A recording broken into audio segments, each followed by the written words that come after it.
Hey, wholesome humans, and welcome back to the Ash Gracie podcast. Today I want to talk about relationships, but not the relationships that we have with the people around us. I am talking more about the relationship that we have with life and different parts of life. And so this is going to be a 2-part mini-series, as moving back across the world for university has definitely given me a lot to think about. And so in today's episode, part 1 is going to be focused on social media. I fully understand that many people think that social media is the downfall of this generation, but I truly believe that it is the relationship that each of us has with social media can determine whether we benefit from it or whether it becomes detrimental to our mental health, because that and either one of those options can be very possible for all of us, and it's definitely about how we control it and how we manage our relationship with social media that determines what we get out of it. With the advances of technology, social media and our generation's constant use of it has both its pros and cons, let's be honest. It has definitely taken over as an efficient and convenient way to communicate with people, both people that we know in real life and we've been able to have relationships with, but also learn and meet and connect with new people all over the world. It is a way for us to keep up to date on what the people in our lives are doing. However, there most certainly is an aspect of toxicity to social media. It sucks up a lot of the time that we could be spending on things that can be more meaningful to us. We spend so much time unconsciously comparing ourselves, whether we know it or not, to what everyone else is doing, that we forget to have real deep conversations with the people around us. And in turn, that affects the relationships that we have with the people closest to us, our friends and family. And sometimes this can even go as far to impact the relationship that we have with ourselves, which, at the end of the day, is the most important relationship that every single one of us has here. Of course, those are simply two ends of the spectrum, and everyone's individual relationship with social media can lie anywhere between those extremes. That's how life is, that's how we use social media, that's how life works in today's day and age.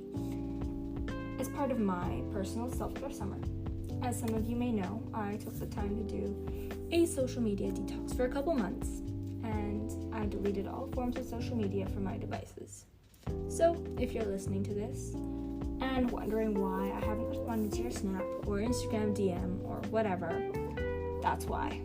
I've been off of social media since the beginning of July, and although I will start to come back in the near future, I'm changing the way that I use social media so that I can create healthier boundaries for myself and ultimately a healthier relationship for myself, because if I've learned anything this summer, it's that I desperately need that.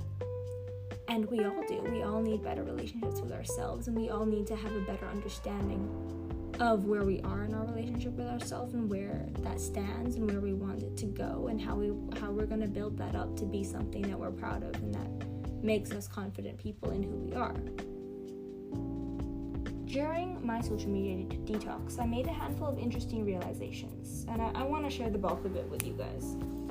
First is that if you have a desire to connect with people, you will find a way to do so.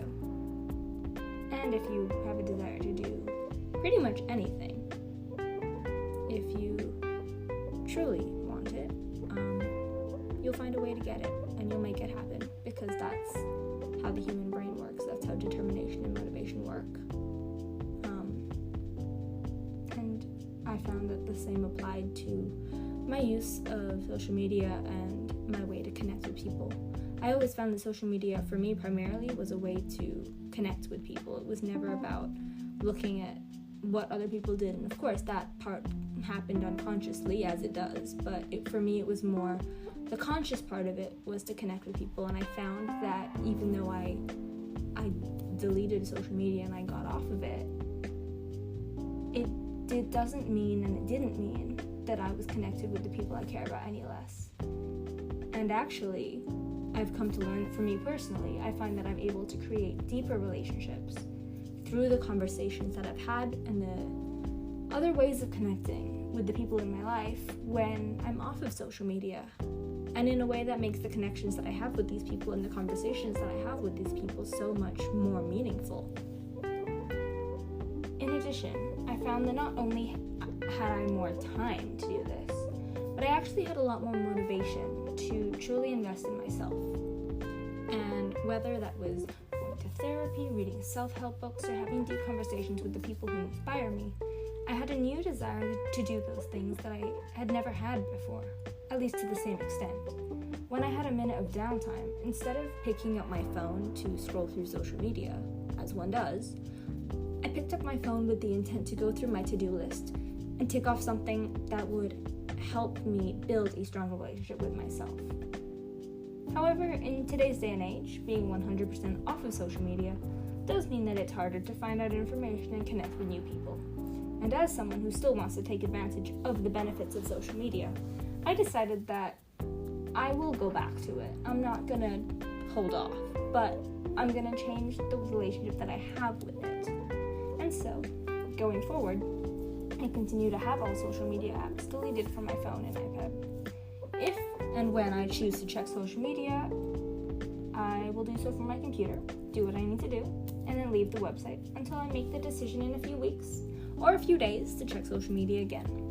And I'm not holding myself to any rules. It's whenever I feel like it. I spend as much time or as little time as I want on it, but I'm not having it constantly on my mobile device where I can check it 24/7. For me, that just doesn't make sense, and that doesn't work. And I'm also learning to look at social media less as a way to keep up to date with my friends, but more as a marketing tool for myself. And what I mean by that is, while I am a person, I also want to start viewing myself as a brand. And as this brand, I have a lot of projects that I'm starting, that I want to start, this podcast included, and that I want to share with the world. And so, as I start and build upon these many projects, I'm choosing to use social media, most specifically Twitter and Instagram, where you can follow me at Anushka Hem, to share my projects with the world. Now, I'm not using this episode as a way to tell you what you should do with social media. That's completely up to you to decide. But this is my journey, and these are my findings, and the point of this podcast is to share that with you all, and you may do what you wish with this information. So, the question that I have to leave you with today is your relationship with social media healthy? And if not, what can you do to change that? Think on that, and I'll see you next episode. And don't forget, you're amazing, you are loved, and I thank you for being here.